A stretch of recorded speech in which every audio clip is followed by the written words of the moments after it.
आदाब नाजरीन, आप जानते हैं कि इस वक्त आलमी शोहरत याफ्ता स्पिरिचुअल लीडर गुरुदेव श्री श्री रविशंकर जी हम सब के बीच में पिछले दिनों ही आए थे और अपने मिशन की आबियारी के लिए इन्होंने कश्मीर के नौजवानों को जमा किया था। कश्मीर में उनके मिशन की आबियारी के लिए यहाँ पर वंदना दफ्तरी जी हैं, जो रीजनल डायरेक्टर की हैसियत से कश्मीर चैप्टर संभाल रही हैं। हम बराह रास्त उन्हीं से मुखातिब होंगे। वंदना जी, पहले आप मुझे लगता है अपने बारे में थोड़ा सा तारुफ दीजिए। तो जैसे आपने कहा, मैं आर्ट ऑफ लिविंग ऑर्गेनाइजेशन से ताल्लुक़ रखती हूँ। मेरा नाम वंदना है, जो आपने पहले ही बोला, और दफ्तरी जो कास्ट है वो आपको पता चल गया होगा, ये कश्मीर से है। तो I am also daughter of this soil. और मैं पैदा तो कश्मीर में हुई थी, लेकिन यहाँ से हम चले गए थे 1990 में, और उसके बाद 1990 से अभी तक 2020 में मैं वापस आ गई श्रीनगर। वो इसलिए क्योंकि जो हमारे रीजनल ये आर्ट ऑफ लिविंग के फाउंडेशन के जो फाउंडर है वो श्री श्री रविशंकर जी हैं, और श्री श्री रविशंकर जी ने मुझे 2020 में वापस भेजा कश्मीर, क्योंकि मैं यहाँ पैदा हुई थी, भाषा जानती थी। और ये क्रेडिट मैं दूंगी मेरे पेरेंट्स को कि हम यहाँ से 1990 में गए और बाद में मैं कभी वापस नहीं आई, और जब वापस आई तो कश्मीरी लैंग्वेज जानती थी, तो मेरे लिए बहुत इजी था यहाँ पर लोगों के साथ बात करना। और जो यहाँ पर आर्ट ऑफ लिविंग चैप्टर है वो काफ़ी सालों पहले भी कोई और संभाल रहे थे। तो मुझे जो ये रिस्पॉन्सिबिलिटी दी थी ये 2020 में दी गई। और मैं अपना बताऊं कि हम पैदा हुए थे फ़तेह कदल में, फ़तेह कदल श्रीनगर, और उसके बाद मेरी जो स्कूल कॉलेज पूना में हुआ। तो मैंने पूना में पढ़ाई की है, MBA किया है, और I have completed MBA in HR। और मैंने काफ़ी सारे बड़ी कंपनीज़ में as HR head, vice president HR काम किया है। और मैं इस ऑर्गेनाइजेशन से जुड़ी 2001 में, जब मैं कॉलेज में पढ़ती थी। तो मुझे ऐसा लगा कि हमेशा हमें कोई ना कोई ये बोलता है कि ये सब्जेक्ट मैथ, फिज़िक्स है, केमिस्ट्री, वो तो हमको इक्वेशन सिखाते हैं, लेकिन कोई ये नहीं सिखाता कि जीवन कैसे जीना है। तो इसीलिए मुझे ये प्रोग्राम बड़ा अच्छा लगा, और मुझे ये लगा कि हर एक बंदा जो भी इस धरती पर है, उसको ये नहीं बताया जाता कि अपनी इमोशंस जो है वो कैसे संभाली जाएं। How to handle your emotions, anger है, स्ट्रेस है, कैसे आप उसको मैनेज कर पाए। तो ये ऑर्गेनाइजेशन उस डायरेक्शन की ओर, उस दिशा की ओर भी आपको संभाल लेती है, आपके जीवन को सही दिशा देती है। तो ये थोड़ा बहुत मेरा, जैसे मैंने कहा, ब्रीफ इंट्रोडक्शन था। मैडम, गुरुदेव जी के जो मिशन है आप जानते हैं, और हम सब जानते हैं कि एक पाक मिशन है आवाम के लिए, लोगों के लिए, भारतवर्ष के लोगों के लिए। आपकी वाबस्तगी कैसे हुई इस मिशन के साथ? जैसे मैंने अभी कहा, 2001 में मैं जब कॉलेज में थी, तो हमारे कॉलेज में ये यूथ एम्पावरमेंट YES+ प्रोग्राम था। तो it just appeal to me, there is some things that it strikes you, कि जैसे मैंने कहा कि यूथ अगर है, so they are into, right now if you see youth, they are so much into social media, that is good, but how much what we are consuming, what we are listening, we become that. So youth को एक बहुत ज़रूरी एक direction है अच्छी दिशा में देने के लिए, how to be better human beings, how to contribute to the society, how to acquire leadership qualities. तो ये जो सब चीज़ें हैं, ये हमको ऐसा लगा कि उस पूरे प्रोग्राम में एक कॉन्फिडेंस लेवल, एक क्लैरिटी ऑफ माइंड जो है वो प्रोवाइड किया। तो I thought that since this program provides all those things, so let us all share it together. लोगों को स्ट्रेस से निकालने के लिए गुरुदेव जी बहुत अच्छा काम करते हैं। तो कश्मीर में जैसा कि ये भी हम जानते हैं कि कश्मीरी लोगों को स्ट्रेस बहुत है, चाहे वो कोई भी हालात कुछ भी हों, स्ट्रेस बहुत है। उनको इस स्ट्रेस से निकालने के लिए कोई ख़ास मिशन? देखिए, ऐसा आप ये सही नहीं होगा कि सिर्फ कश्मीरी लोगों को स्ट्रेस है। स्ट्रेस जैसे हम बोलते हैं ना, भगवान या खुदा इज़ ओमनी प्रेजेंट, हर जगह है। वैसे ही स्ट्रेस आज ऐसा है कि वो हर एक जगह है। कोई ऐसा बंदा नहीं है कि जिसको स्ट्रेस नहीं है। और स्ट्रेस क्यों होता है, पहले अगर आप ये देखिए, हमारा जो माइंड है हमेशा या तो पास्ट में रहता है या फ्यूचर में चला जाता है। अभी अगर आप यहाँ पर खड़े हैं या बैठे हैं, आपके दिमाग में ये चल रहा है कि आगे क्या होने वाला है या पीछे जो हुआ था वो सही हुआ कि नहीं, है ना। तो जितना माइंड को हम पीछे लेके जाते हैं, तो वी इधर रिग्रेट कि ये सही नहीं हुआ, वो सही नहीं, ये इसको ठीक करना। हाँ, we can plan for the future, but holding on to the past is not going to help. और मन कहाँ जब फ्यूचर में चला जाता है, वी आर सो स्केप्टिकल कि आगे क्या होने वाला है। तो स्ट्रेस का कॉज तो पहला ये है कि आपका मन ना वर्तमान में नहीं है, या तो ये पास्ट में चला जा रहा है या फ्यूचर में चला जा रहा है। सो बेस्ट क्या है, माइंड को फ्यूचर और पास्ट से बाहर निकालने का, प्रेजेंट में लाने का।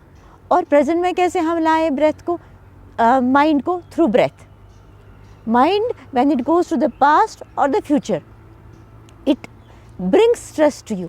The moment we are in the present with the help of the mind and breath together, there is no stress. तो इसीलिए आपने देखा होगा कि हमारी जो श्वास है और हमारा जो मन है वो कनेक्टेड है। अगर आपने देखा होगा, जैसे ही आप बहुत गुस्से में होते हो तो सांस की गति कैसी होती है? The rhythm of the breath is very different. When you are very happy, very angry, the breath rhythm changes. Similarly, when the mind is calm, the rhythm of the breath is also different. So considering all those things, as you said, stress के लिए हम काम करते हैं, physical, mental, emotional well-being के लिए। तो उसमें हमारे काफ़ी प्रोग्राम्स हैं, जैसे यूथ एम्पावरमेंट प्रोग्राम्स है बच्चों के लिए, डॉक्टर्स के लिए हमने काफ़ी सारे काम किए हैं। फिर स्किल डेवलपमेंट, लोगों को बिजी रखने के लिए, because when the mind is empty then only you can have clarity of thought, otherwise if it is clogged you can not think further, your productivity and efficiency doesn't come. और jails में हमने काफ़ी सारे काम किए हैं, जैसे central jail है, we have art of living prison programs, और हमने जेल्स में भी रिहेबिलिटेट करने की बहुत काम किए। जैसे मैं आपको बताऊं कि हमने वहाँ कंप्यूटर मुहैया कराए हैं, ट्रेनर रखा है जो उनको ट्रेन करता है, और वो जब बाहर आ जाते हैं they are self empowered, they can start something on their own. तो ऐसे काफ़ी सारे वुमेन फोक के लिए हमने प्रोग्राम्स किए हैं। लिविंग ऑफ आर्ट बैनर के तहत नेचुरली कश्मीर में कई मंसूबे होंगे, प्रपोजल्स होंगे, तो कोई ख़ास मंसूबा ऐसा है जो आप यहाँ अपनाना चाहते हैं लिविंग ऑफ आर्ट के बैनर के तहत? देखिए, आर्ट ऑफ लिविंग क्या करता है, आर्ट ऑफ लिविंग का मेन मकसद ये है कि spreading smile, happiness, emotional, mental wellbeing, physical wellbeing, है ना। तो अगर आप देखें श्री श्री रविशंकर जी गुरु जी का जो मिशन है, is to see smile on everybody's face. So until we are not peaceful within, we can not spread the happiness outside. तो उसके लिए एक हम कैसे पीसफुल हो जाएं, अपना फिज़िकल, मेंटल, इमोशनल वेलबींग, वो दूसरा अपने जो रूट्स है, इट इज़ वेरी इंपॉर्टेंट, जो हमारी रूट्स है, जो हमारी हेरिटेज है, उस पर हमें गर्व होना चाहिए। और हमारे जो यहाँ सूफ़ी संत रहे हैं, उनसे हमें सीख के वो जो पीस है ना, वो सब इधर ही है, हमको कहीं बाहर ढूंढने की ज़रूरत ही नहीं है। अगर वो हम उस रिच हेरिटेज कल्चर को रिवाइव करें, we will be peaceful listening to their works, listening to their verses. तो वो है। दूसरा अपना, जैसे मैंने ये कहा कि कल्चर हेरिटेज, अपनी लैंग्वेज जो है, ये मुझे बहुत दुख होता है देख के। मुझे 4 साल हो गए कश्मीर में, हालांकि मैं बाहर बड़ी हुई हूँ, और स्कूल कॉलेज जॉब बाहर किया है, डिफरेंट कंट्रीज़ में ट्रैवल किया है, इंडिया में ट्रैवल किया है, पर हमारी भाषा को हमने कभी छोड़ा नहीं, हमारे कल्चर को कभी हमने छोड़ा नहीं। ये बहुत तकलीफ़ देने वाली बात है कि जब मैं कश्मीर आई मैंने देखा कि किसी से भी बात करो आप कश्मीरी में, वो इंग्लिश बोलता है या उर्दू बोलता है। तो ऐसा नहीं है कि उर्दू इंग्लिश बोलना गलत बात है, बहुत अच्छा है, आप मेरा इंटरव्यू भी अभी उर्दू में कर रहे, मैं भी इंग्लिश में बोल रही हूँ, लेकिन अगर आप कोई आपसे बात कर रहा है कश्मीरी में, आपको बोलना चाहिए कश्मीरी। आप तो अपने लैंग्वेज को ही भूल गए हैं। और जब लोग बोलते हैं कि मैं चुनतगान कशुरकिन, क्या चुनतगान की है, और अगर मुझे काफ़ी गुस्सा भी आता है कि पेरेंट्स बोलते हैं अरे मेरे बच्चे को आता ही नहीं है कश्मीरी, वो तो सिर्फ अंग्रेज़ी बोलता है, उर्दू बोलता है, मतलब दे आर रिस्पॉन्सिबल। वो इतने गर्व के साथ कैसे बोल सकते हैं कि अरे हमारे बच्चे तो नहीं बोलते। अगर मैं, मेरे जैसा इंसान जो यहाँ से 3rd स्टैंडर्ड में बाहर गया है, अच्छी कश्मीरी बोल सकता है, उनको क्या परेशानी हो रही है। और मैं इसमें पेरेंट्स की सबसे पहले ज़िम्मेदारी मानती हूँ कि उन्होंने अपने कल्चर को खड़ा नहीं किया। और जब लोग बोलते हैं कि उर्दू हम बोलते हैं, जो हमारे दादा या एंसेस्टर, मेरे फादर तो अभी भी उर्दू लिखते हैं पढ़ते हैं, तो जो हमारे दादा थे, एंसेस्टर्स थे, वो हमसे ज़्यादा उर्दू अच्छी तरह बोलते थे, लिखते थे, लेकिन कश्मीरी छोड़ा नहीं उन्होंने। तो ये बहुत मुझे बहुत परेशान करने वाली बात लगती है कि लोग कश्मीरी लैंग्वेज से दूर चले गए हैं। आप चाहे कहाँ भी रहे, मेरे कितने सारे रिलेटिव्स हैं, यूएस में हैं, न्यूजीलैंड में हैं, वहाँ पैदा हुए हैं, कश्मीरी हमसे अच्छी बोलते हैं। कश्मीरी ज़ुबान के बारे में आपने बात की, तो इस हवाले से कश्मीरी यूथ के लिए कोई ख़ास पैगाम ज़ुबान के हवाले से? नहीं, हाँ बिल्कुल, ज़ुबान के हवाले से देखिए, मैं काफ़ी कोशिश कर रही हूँ कि जैसे हमारे हेरिटेज है, लिटरेचर है, उसको हम रिवाइव करें। मैंने लास्ट ईयर ही ललदेद पे ओपेरा किया था। ललदेद जो हमारी यहाँ इतना काफ़ी सब जानते हैं, ललदेद की वाक, तो सबके लिए उसने she gave a direction to youth. तो ये मैंने जो प्रोग्राम किया था ना, ये मैंने ऑर्गेनाइज़ किया और मैंने ये कहाँ पर शोकेस किया, कश्मीर यूनिवर्सिटी में। वो इसलिए मैंने वहाँ पर उनका ऑडिटोरियम मैंने बोला मुझे यूज़ करना है, क्योंकि मैं चाहती थी कि जो वहाँ के यूथ है, वो जो हमारी लिटरेचर है, रिच हेरिटेज है, उसके बारे में उनको नॉलेज हो। तो उसमें उनके कश्मीरी में ही वाक़ थे सारे, तो उन्होंने जो सुना भाषा के ज़रिए से, और काफ़ी सारे मैं कोशिश कर रही हूँ जितने भी कश्मीरी एक लिटरेचर फंक्शन रखने की, so that we are back to our roots. Madam, Kashmiri जो मतलब सकाफ़ती सूरत हाल है या समाजी सूरत हाल है, इस वक्त कुछ मुख्तलिफ है। आर्ट ऑफ लिविंग का जो प्रोग्राम है, आपको मैदान में जब आते हैं कोई किसी चैलेंज का सामना तो नहीं करना पड़ता है? देखिए, कोई काम चैलेंज के बगैर नहीं होता। आप अगर यहाँ पर भी पहुँचे हैं, आपको ट्रैफिक का भी चैलेंज रास्ते में आया होगा, है ना? तो हर एक चैलेंज को कैसे अपॉर्चुनिटी में तब्दील करना है, ये बहुत ज़रूरी है।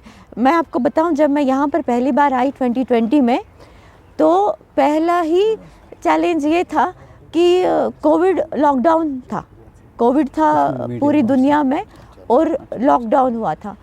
तो मेरे लिए चैलेंज ये था कि मैं किसी को जानती नहीं थी और मैं घर में बैठ के लॉकडाउन में आराम से बैठ सकती थी, पर मुझे लगा कि मेरा काम ये है कि काफ़ी लोगों तक पहुंचना है through whether they need PP kits, और उनको कोई मेंटल स्ट्रेस जो है उनके ज़रिए मैं क्या हेल्प कर सकती हूँ। तो जब मैं यहाँ पर पहली बार आई, जैसे आपने कहा चैलेंजेस, पहला चैलेंज तो ये था कि मैं उस समय यहाँ पर आई जब लॉकडाउन था। तो लॉकडाउन में भी मैंने यहाँ पर एडमिनिस्ट्रेशन को पूछा था कि मेरी ओर से क्या हेल्प चाहिए आपको, तो मुझे उस समय बोला गया था कि 2000 किट्स चाहिए, तो मैंने मुहैया करवा दिए थे। उसके बाद जितने भी डॉक्टर्स हेल्थ वर्कर्स थे, उनका हमने stress management program, wellness program कराया, क्योंकि वो 24/7 आईसीयू में पेशेंट्स के साथ थे। तो मैंने ये नहीं सोचा उस समय कि नहीं, ये तो अभी खुद उस जगह पर है जहाँ पर डिस्टेंस मेंटेन करना है और मैं अपने आप को पहले दूर ही रखूँ, पर मुझे ये लगा मेरी ओर से मैं उनके लिए क्या हेल्प कर सकती हूँ, वो बड़ा चैलेंज। तो अभी हर एक जगह चैलेंजेस तो है ही है, आप कहीं पर भी काम करो, पर जब आप अच्छा काम करने के लिए निकलते हो तो उस समय आप उसकी परवाह नहीं करते हो, क्योंकि आपके साथ ऊपर वाला होता है। आर्ट ऑफ लिविंग के तहत जो भी मंसूबे हैं आपको, ये कंटिन्यूसली पूरा साल चलता है या इसमें कुछ गैप होते, मतलब मिसाल के तौर पर आप कहीं बाहर गए तो यहाँ का प्रोग्राम ठप हो गया, ऐसा तो नहीं है? नहीं नहीं नहीं, मैं यहाँ पर रहती हूँ और यहीं पर मैं जब से आई हूँ मैं कंटिन्यूसली विंटर में भी रहती हूँ इधर। आज विंटर है तो विंटर में आप देख रहे हो मैं इधर ही हूँ, और जिसको आदत नहीं थी विंटर की वो भी यहाँ पर 4 साल से विंटर में है। तो ऐसा कुछ नहीं है कि कोई काम ठप होता है। राउंड क्लॉक जब काम करना है तो हम शिद्दत से करते हैं, कोई ये नहीं देखते कि कोई बीच में गैप हो या इंस्टॉलमेंट्स में हम काम नहीं करते। चलिए, कश्मीर मीडिया वाच के साथ बात करने के लिए आपका बहुत बहुत शुक्रिया। आपने अपना कीमती वक्त हमारे साथ गुजारा। वंदना जी, आपका बहुत बहुत शुक्रिया। धन्यवाद। Thank you.